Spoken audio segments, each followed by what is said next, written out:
Hello students, how are you? I hope all of you will have enjoyed your Deepavali holidays. Now time to come back to your studies. So let us start. Students, in the previous class I explained you what is ratio, what is antecedent and consequent, and some properties of ratio. So what is ratio? A ratio is a comparison between two or more quantities which are of the same kind. In a ratio, the first quantity is divided by the second, so a ratio can be expressed as a fraction. In a ratio, first term is known as antecedent and second term is known as consequent, and some more properties of a ratio. Now today we will study about proportion. What is a proportion?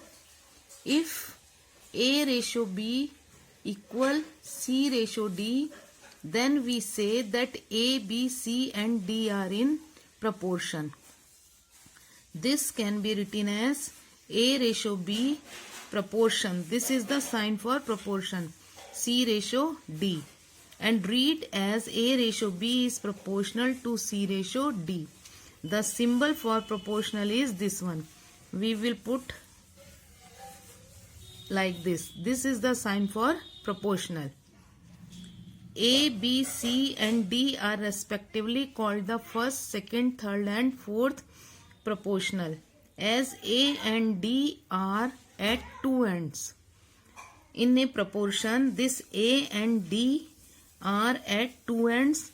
They are called extremes, as B and C are towards the middle. This B and C is in the middle. They are called means. In a proportion, product of means is equal product of extremes. So we can write B multiply C is equal A multiply by D. See this note also. Two ratios are said to be equivalent ratios if their simplified values are the same. For example, suppose first ratio is 50:60. Here two ratios are said to be equivalent. So let us take first ratio 50:60. So it can be written as 50/60. 0 cancel and its simplified form is 5:6. Another ratio we take 15:18. It can be written as 15/18. So 3 5 are 15, 3 6 are 18. It also can be written as 5:6. So two ratios are said to be equivalent ratios if their simplified values are the same. Here their simplified values are the same. So 50:60 and 15:18 are the equivalent ratios. Now extreme means the furthest from the middle, that is at the beginning or at the end. In the beginning it is A and in the end it is D. So A and D are the extreme terms. Now come to this proportion. What is proportion? Four quantities are said to be in proportion if the ratio of the first two quantities is equal to the ratio of the last two quantities. In a proportion, there are four quantities, and if ratio of first two quantities is equal to the ratio of the last two quantities, then four quantities are said to be in proportion. The first two quantities should be of the same kind and the last two quantities should be of the same kind. All four quantities may not be of the same kind. Note, for proportion, minimum four quantities are needed. If there are three quantities and the terms continued or mean proportion are used, the middle quantity is repeated. What is this continued proportion? See here. Continued proportion. Three quantities A, B and C are said to be in continued proportion if the ratio of the first quantity to the second is equal to the ratio of the second to the third. Again, read it. Three quantities A, B and C are said to be in continued proportion if ratio of the first and second quantity is equal to the ratio of the second to the third quantity. In proportion, there are four quantities and we take first and second quantity. Ratio of first and second quantity is equal to the ratio of third and fourth quantity. But in continued proportion, there are three quantities A, B and C, and we take ratio of A and B and then ratio of B and C. It means middle quantity is repeated. A upon B is equal B upon C. In continued proportion, A upon B is equal B upon C. Then by cross multiplication, C like this. We can write B square is equal AC. So B is equal square root of this AC. B here, B is the mean proportion between A and C. C is the third proportional to A and B. Clear? This is continued proportion. And in proportion, see this line, the first two quantities should be of the same kind and the last two quantities should be of the same kind. All four quantities may not be of the same kind. For example, see here. In example 6, find whether 4 kg, 12 kg, rupees 7 and rupees 21 are in proportion or not. Here first two quantities are of same kind, kg, and last two quantities are in unit rupees. All four quantities are not in same units. I think all these definitions are clear to you. If there is any problem, any difficulty, you can ask me. But first you read it at least 2 times. Very carefully. You have to read all this matter 2 times very carefully. Then all the terms should be clear to you. Because here, when you will do this exercise 7b, there are some confusion. If you will not read the matter, then you will be confused between mean proportion, third proportion and fourth proportion. Among these three proportional, you will be confused. So, before you start exercise 7b, you have to read all this matter, all these definition, proportion, what are extremes, what are means, continued proportion. You have to read this matter at least 2 times. Now come to exercise 7b. Let us start exercise 7b. Find whether the following numbers are in proportion or not. So, when we check that given quantities are in proportion or not, what we will do? First, we will find the ratio of the first 2 terms and then last 2 terms. See here. 5, 10, 7 and 14. First method is to simplify and second method is product. See in this example, there are 2 methods. Find whether 4 kg, 12 kg, rupees 7, rupees 21 are in proportion or not. The first 2 quantities have the same unit. The third and fourth quantities have the same unit. So ratio of the first 2 quantities 4 upon 12. 4 1 ja 4, 4 3 ja 12. Then ratio of the last 2 quantities, these are 7 on 21. 7 upon 21, 7 1 ja 7, 7 3 ja 21. 1 upon 3, 1 upon 3. Ratio of the first 2 quantities is equal ratio of the last 2 quantities. So the given quantities are in proportion. This is the first method by simplifying the ratios. And what is the second method? In second method, product of means. What are means? Means are middle terms. These middle terms. Here it is written oppositely.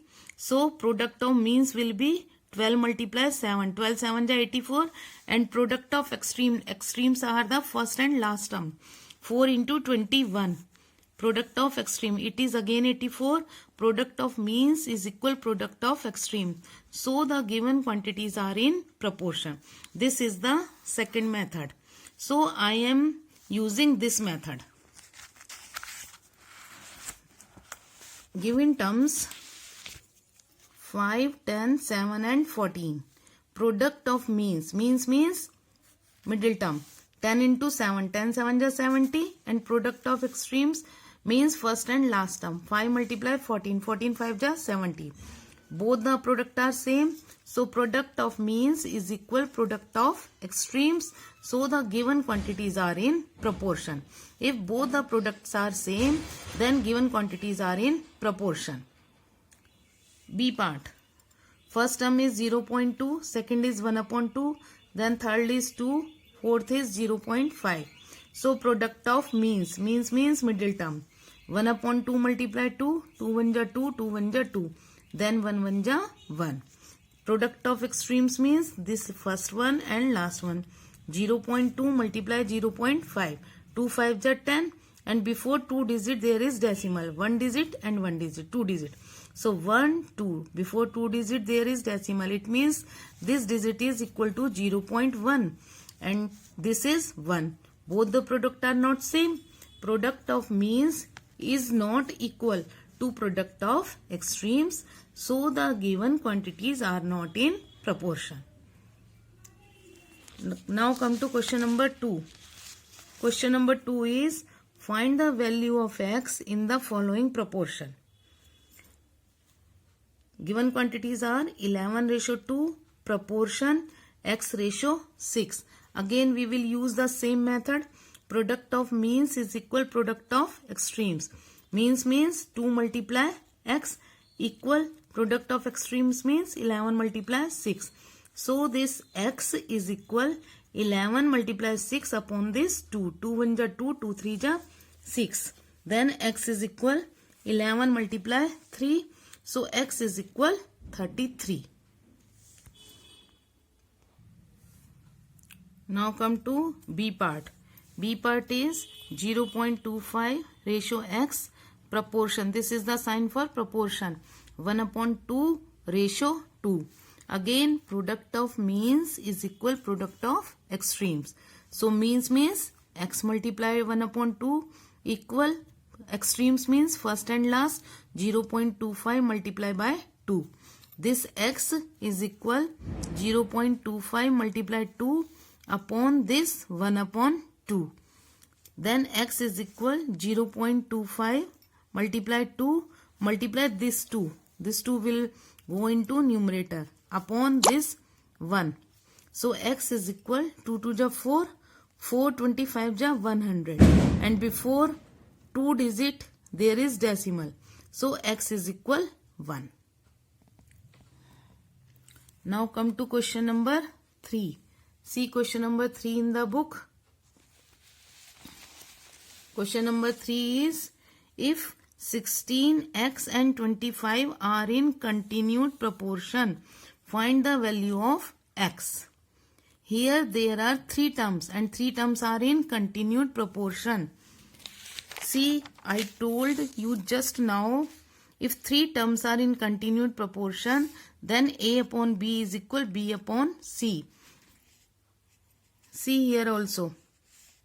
The terms continued or mean proportional are used. The middle quantity is repeated. So we will use this one. Since the given quantities 16x and 25 are in continued proportion, the second quantity will be repeated. It means this 16 upon x, this is a, this is b, and this is c. And according to continued proportion, a upon b is equal b upon c. So a upon b means 16 upon x is equal b upon c means x upon 25. By cross multiplication, x multiply x is equal 16 multiply 25. X multiply x is equal 16 can be written as 4 4 ja 16. 25 can be written as 5 multiply 5. So 4 multiply 4 multiply 5 multiply 5. Now we will find the square root. We will take one digit, one number from each pair. This is pair, it means x. We will take x. From this pair we will take 4. From this pair we will take 5. X is equal 4 5 ja 20. Now come to question number 4. Find the mean proportion between the following. First A part 28 and 63. See here. 28 and 63. Only two terms are given. So we have to find mean proportion here. Let the mean proportion be x. In this type of question, when we have to find mean proportion, then we assume the mean proportion. Let the mean proportion be x. Now 28 and mean proportion means second term x and 63 are in continued proportion. Again we will follow the same pattern as we did in question number 3. Since the quantities are in continued proportion, now these three quantities 28, x and 63, we have taken x as mean proportion. Mean means in between these two. Since the quantities are in continued proportion, the second quantity will be repeated. And what is second quantity? Second quantity is x. So 28 upon x is equal x upon 63. By cross multiplication, again x multiply x is equal 28 multiplied by 63. Now we will factorize first. X multiply x is equal 28. Here are the factors of 28 and here are the factors of 63. So 2 multiply 2 multiply 7 multiply 7 multiply 3 multiply 3. Again take one digit from one number from each pair. X, 2 from here, 7 from here, 3 from here. X is equal 2 3 ja 6, 6 7 ja 42. So x is equal 42. Now come to B part. 0.4 and 0.9. Given digits are 0.4 and 0.9. Let the mean proportion be x. Now again 0.4 and x and 0.9 are in continued proportion. Since the quantities are in continued proportion, so the second quantity will be repeated. 0.4 upon x is equal x upon 0.9. By cross multiplication, x multiply x is equal 0.4 multiply 0.9. X multiply x is equal 4 9 ja 36. Before two digit, one digit here, one digit here. Before two digit there will be decimal. X multiply x is equal 36. 0.36 can be written as 0.6 multiply 0.6. So x is equal 0.6. Now for C and for D you will do self. I think all the sums will be clear to you. But if you have any difficulty, any problem, you can ask me. Okay, students? Thank you, students.